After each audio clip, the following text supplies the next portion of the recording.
ಸಾರಿಗೆ ಬಸ್ ಪ್ರಯಾಣದಲ್ಲಿ ಇವತ್ತೊಂದು ಬಹಳ ವಿಚಿತ್ರವಾಗಿರುವಂಥ ಘಟನೆ ನಡೆದಿದೆ. ಬಸ್ನಲ್ಲಿ ಕಳ್ಳತನ ಆಗ್ಬಿಟ್ಟಿದೆ, 9 ಗ್ರಾಂ ಚಿನ್ನ ಕಳ್ಳತನ ಆಗ್ಬಿಟ್ಟಿದೆ ಅಂತ ಹೇಳಿ ಆರೋಪವನ್ನ ಮಾಡ್ತಾರೆ ಅಲ್ಲಿರೋ ತಾಯಿ ಮತ್ತು ಮಗಳು.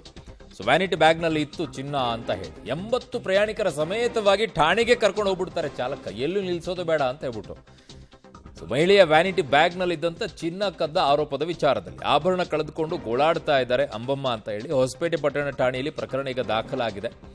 ಸೊ ಹೋಗಿ ಅಲ್ಲೆಲ್ಲ ಚೆಕ್ ಮಾಡಿದಾಗ ಪ್ರತಿಯೊಬ್ಬರನ್ನು ಕೂಡ ಚೆಕ್ ಮಾಡ್ತಾರೆ ಪೊಲೀಸರು, ಪ್ರತಿಯೊಬ್ಬರನ್ನು ಕೂಡ ಚೆಕ್ ಮಾಡ್ತಾರೆ.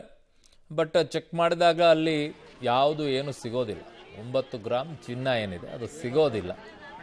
ಮತ್ತೆ ಕೇಸ್ ದಾಖಲು ಮಾಡ್ಕೊಂಡು ಈಗ ಕಳಿಸಿದ್ದಾರೆ. ಪಾಪ ತಾಯಿ ಮತ್ತು ಮಗಳು ಗೋಳಾಡಿದ್ದಾರೆ.